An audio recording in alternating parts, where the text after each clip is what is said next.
Welcome to True Crime with Lux. Who was Arthur Shawcross? Born June 6, 1945, to parents Arthur and Elizabeth Shawcross in Kettering, Maine, the family soon moved to Watertown, New York, where according to Arthur, he was having behavioral problems at an early age, saying that he was an bedwetter and a bully. He went on to make allegations that his aunt molested him when he was 9. And he had a sexual relationship with his sister. At the age of 11, he claims that he had his first homosexual encounter and started experimenting with bestiality. His family, however, maintained that he had a normal childhood, and his claims were a product of his imagination. While in school, he was known as a bully and was under suspicion for arson and burglaries.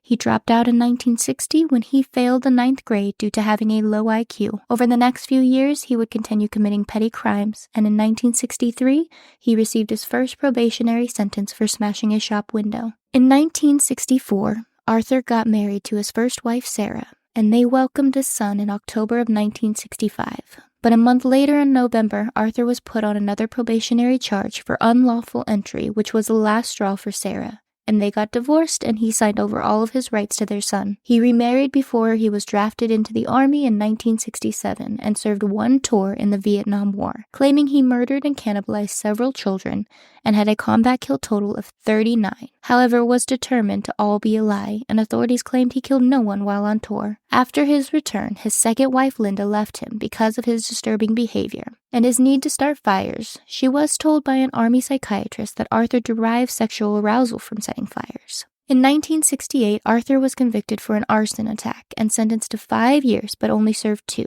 After his release, he returned to Watertown. After a year of being back, Arthur would take the life of his first victim on April 22, 1972. Jack Blake was only 10 years old when he disappeared. A few days earlier, he had gone fishing with Arthur, but when questioned by police, Arthur denied knowing the boy was missing. He then proceeded to get married to his third wife, Penny, who was pregnant with his child. 5 months later, Jack's body was finally found. It was determined he suffocated to death and had been sexually assaulted. The police had no leads at the time. They then found the body of 8-year-old Karen Ann Hill under a bridge.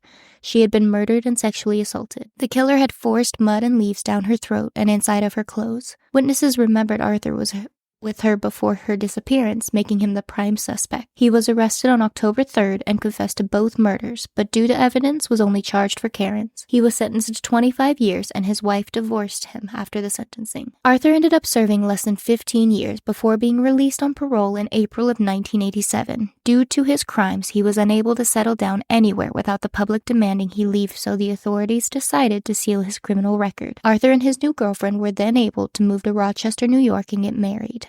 He started doing menial jobs to get by, and their relationship started to get boring for Arthur, so he went looking for sex workers and also found a new girlfriend, Clara Neal. A year after moving there, Arthur started killing again. 27-year-old Dorothy Blackburn's body was found on March 24, 1988, in the Genesee River.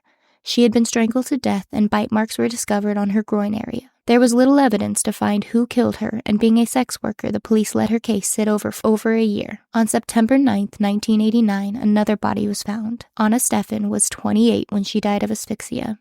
Her body was dumped far from the first site, so the police didn't link the 2 women. 2 more women were found in October. Dorothy Keeler, who was homeless at the time of her death, and Patricia Ives, who was a sex worker, were both found asphyxiated in the Genesee River. The press started to notice a pattern and named him the Genesee River Killer. After the press release, police started looking at the cases as being committed by a serial killer and determined that due to the previous bodies being covered, that they were looking for someone with either a criminal record or a military background. They began advising sex workers to be careful and keep an eye out for any information on the killer. The police were able to get a description of a regular client called Mitch or Mike that was prone to violence with the sex workers. They then started looking at people in the area with a criminal record, but due to Arthur having his sealed, he was not a suspect. Then on Thanksgiving Day, 26-year-old June Stott was found. She had been strangled and her body mutilated by the killer. With more victims, the police asked the FBI for assistance in making a profile for who they might be looking for. They were told the killer was a white male in his 20s or 30s who was strong, probably had a criminal record, familiar with the area, and comfortable enough with the victims that they would enter his vehicle without question. The police got a break in the case when the body of 29-year-old Elizabeth Gibson was found in November 27th. A witnesses said they saw her with the suspect they thought was named Mitch. They began canvassing local bars looking for someone who fit the profile but came up empty.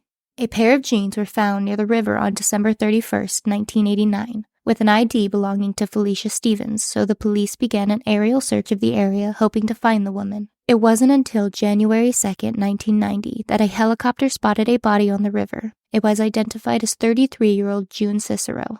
Her body had also been mutilated by the killer, nearly cut in half. The helicopter also spotted a man on the bridge next to a van. Notifying authorities on the ground, the police then went to the bridge, but Arthur had sped off before they arrived. They were able to get the license plate and track down the vehicle that was registered to his girlfriend, Clara Neal. When they asked Arthur for his driver's license, he told them he didn't have one and admitted being in jail for manslaughter. Police took him into custody, confident they had the killer. They took his photo and were able to confirm he was Mitch and found out about his sealed record that prevented them from identifying him sooner. Arthur denied the killings at first, until shown evidence of a piece of jewelry he had given Clara that belonged to June Cicero.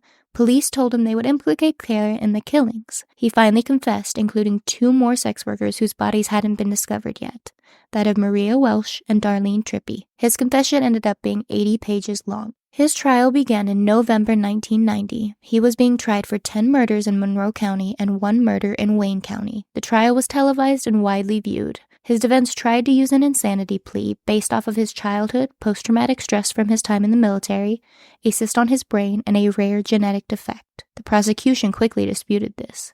He was declared sane and guilty of 10 instances of second-degree murder. He was sentenced to 25 years for each, with a total of 250 years in prison. He was then tried for the murder in Wayne County, pleaded guilty, adding another 25 years. He served his sentence at the Sullivan Correctional Facility in New York State until November 10, 2008, when he complained about a pain in his leg and was taken to the hospital, where he died of cardiac arrest. Thank you for listening, and stay safe.